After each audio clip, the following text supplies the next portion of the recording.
friends, it's Mrs. Streeter. I'm here to talk to you today about forest time. So as I mentioned, we are moving into looking at habitat and our ecosystem and our watershed. So I would encourage you to start exploring around our ponds and any lakes, rivers nearby you. For example, where I live, I'm right near the Patapsco State Park, and I'm near the Patapsco River. And so that's somewhere that I can investigate. And on campus, we have our pond, which needs a little bit of TLC, but is a great place to go and investigate, along with continuing to enjoy our woods. We're really lucky that we have nearly 100 acres to enjoy. With that being said, we're going to really start thinking about habitat and ecosystem, and I am going to break down what those words mean a little more with you when we get to our activities, because we're also, when thinking about our land and the land we're on, beginning land acknowledgement, which means recognizing, really thinking about where we are, who lives here, who has lived here, who is still living here, and sort of just knowing, really, making a point to know things. And we all really love knowing things, so I think this will be good. With that, we're going to be discussing Native Americans, or Indigenous people. Now, Indigenous is a word that we use when discussing both people and animals. Indigenous means basically they're from here. So, for example, white-tailed deer are indigenous. They are naturally here. Stink bugs are invasive. They are not from here. They're from China, and they snuck on a boat, probably bringing some kind of farmed crop or some kind of product. And they snuck out of the boat when they got here, and they had no natural predators, which we'll discuss when we talk about our ecosystem, no natural predators to eat them. And so they grew and grew and grew, and then we had that really big just sort of explosion of stink bugs, and it's not been as bad since, but now they're here. But they are invasive. They've come and they've invaded, as opposed to indigenous, meaning born here and expected to be here. But you can also use indigenous to talk about people, and it means the people that were born here.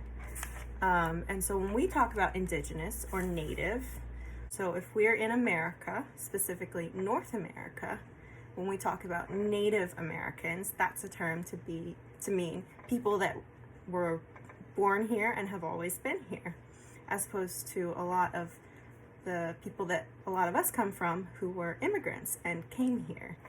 And some of our families at Glen Elg were lucky enough to have come to America within this time, and that's exciting too. Now, I would love it if you could pause the video and with your teacher maybe do a quick sketch or discussion on what you think about when you see Native Americans. So go ahead and pause.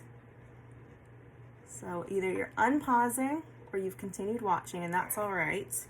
A lot of times when I've talked to friends about what they think of when they think of Native Americans, they tell me teepees, they tell me feathers sticking up in someone's hair, they tell me cowboys and Indians being scary or dangerous. They tell me that they wear animal skins. Now, none of this is completely not true when it comes to like what someone might wear or eat or where they might live. However, it does not mean it's the case for everyone or for everything or at every time. So just like with us, there are Native Americans, and that's a really big category for different people that live all over this country. And just like with Native Americans, we live all over this country, and we're not all exactly the same. Even in our school family, we're not all exactly the same. We might wear uniforms to show that we're all a community, and we have our character counts pillars, which is things that we all believe in. but we're not all exactly the same. If you look at your neighbors to your right, to your left, they're not exactly like you, and you're not exactly like them. And even with your family, you have maybe a language you speak at home. Maybe it's English, maybe it's a different language. I know we've talked about going home and speaking different languages. Maybe you have rules in your house, and you have things you like to do as a family, whether that be go hiking or play games at night, whatever it is, watch movies. But you're not exactly like your siblings. If you have siblings, you're not exactly like your parents. There are things that you like that maybe they don't, or things you like to do or not like to do that they are the opposite. And that's what makes you special. So there are things that make us special and unique, and there are things that make us part of a community and part of a family, part of our own group. And the same thing is true for Native Americans. Different Native American groups are called tribes. We're going to focus a lot on which tribes were located in the East Coast, which is the side of the country that we're on, as well as who are still there. And hopefully some of my friends here on the East Coast can introduce themselves and you can talk to them, or even just hear from them because they're Native American. So that was a lot to chew on and think on. But I have a story for you, and it is a story from the Seneca tribe. And you would find them historically living in south of Lake Ontario, and also still today living around New York and Eastern Ohio. So that being said, one thing that you can learn right now is how to say hello in the Seneca language. And that is Nia we ske no. You want to try it? It's Nia we ske no. And that means hello. And it also means I'm thankful you are well, which I think is lovely. Now, the Seneca people are a good example. They would not have lived in teepees.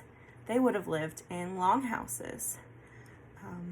A longhouse is exactly that. It is a large wooden framed building covered with sheets of elm, a type of tree, bark. We've investigated bark before. It's the skin of a tree that you can peel off. So they would take large sheets, kind of like a sheet of paper, of elm bark, and they would use that sort of as walling. And so these homes would be 100 feet long and could have up to 60 people living in them. They were really big and they're really long. And I'll include some pictures as well. But that would have been typically where in New York and Ohio you would have found the Seneca people living.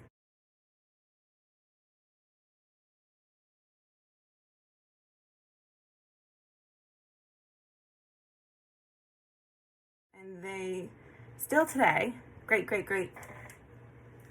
descendants, live around Lake Erie, around New York, some on reservations and some not, which is something we'll talk about another day.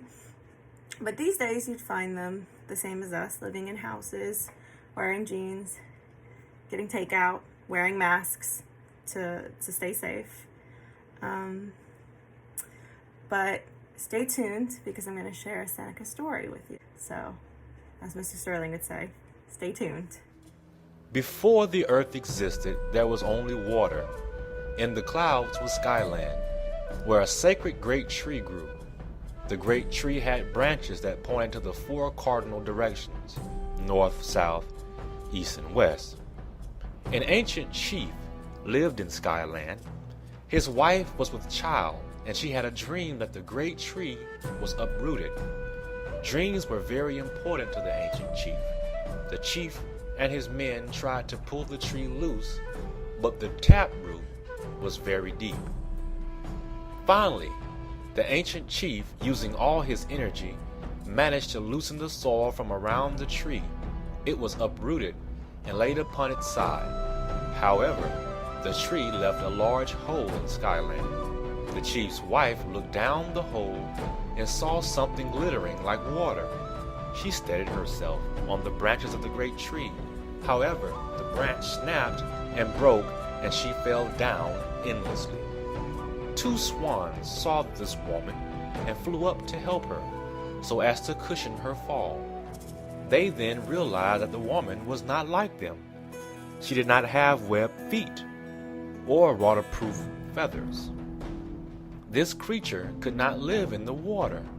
All the animals decided that she would die, and they did not think of a plan to save her.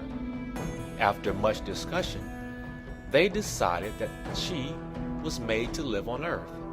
However, the only Earth was at the bottom of the continuous oceans and streams.